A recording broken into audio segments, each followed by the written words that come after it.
झोपड़ी में जाने छई एखिया से लोर शादी बहावे छैया यह समाज में हाथ फैलावे छिया बिना कहे बिना पूछे भागी देना करवाई धक्का देकर के बहुपा से निकाल दिए बहुपा का सारा अधिकार से आजाद दिया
लीला लगा दिया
अरे दुनिया वाले एक एक इंसान देख लिया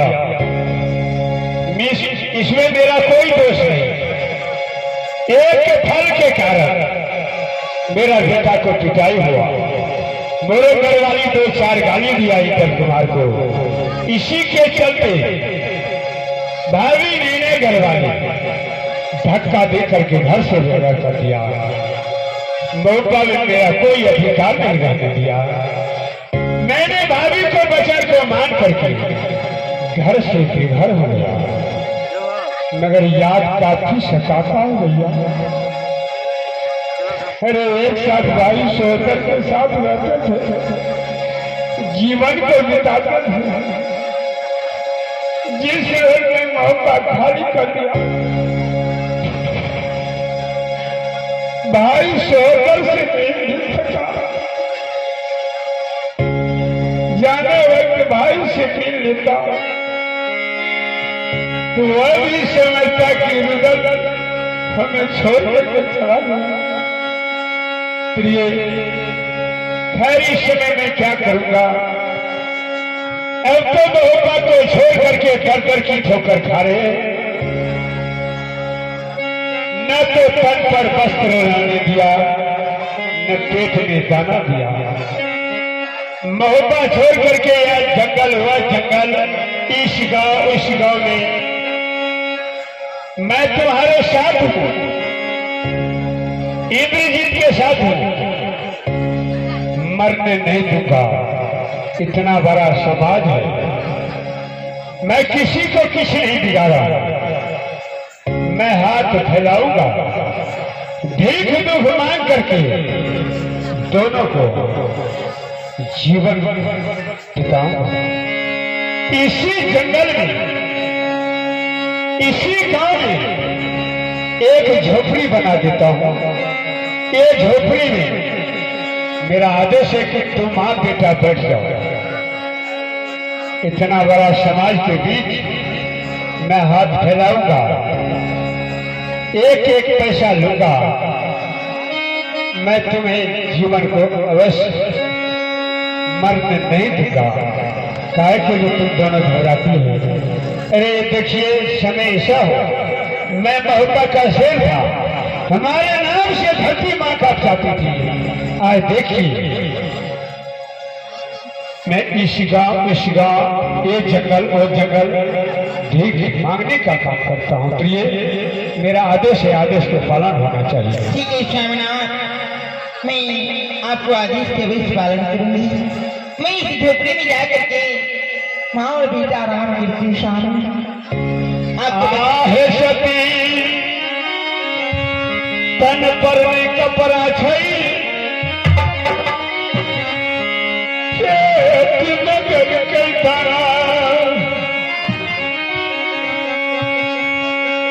दाना दाना खेल भैया सौतर से संसार हक न बेटा झोपड़ी में गाने छई। अखिया से लोर शादी बहावे छैया, यह समाज में हाथ फैलावे छैया। करिए मददिया, स्टेज पे लाइट लगा दिए, लाइट लगा लिया। अब भागला क्या स्टेज पे मिर्ची लगा दियो। तोहरो ये गुण के भैया हम नाही भूलब।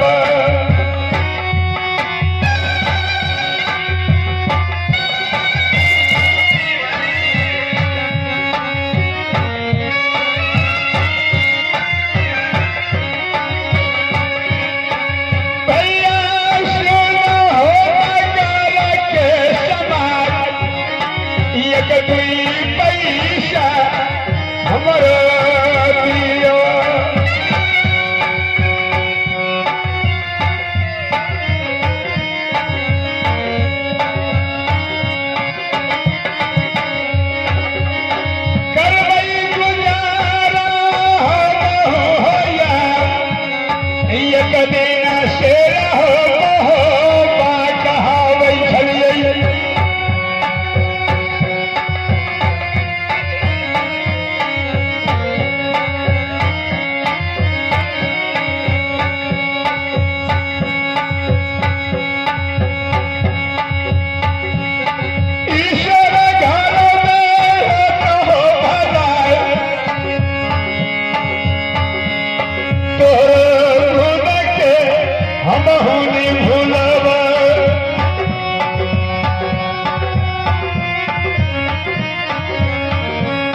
सुनता खींचे छै मोहब्बत परिवार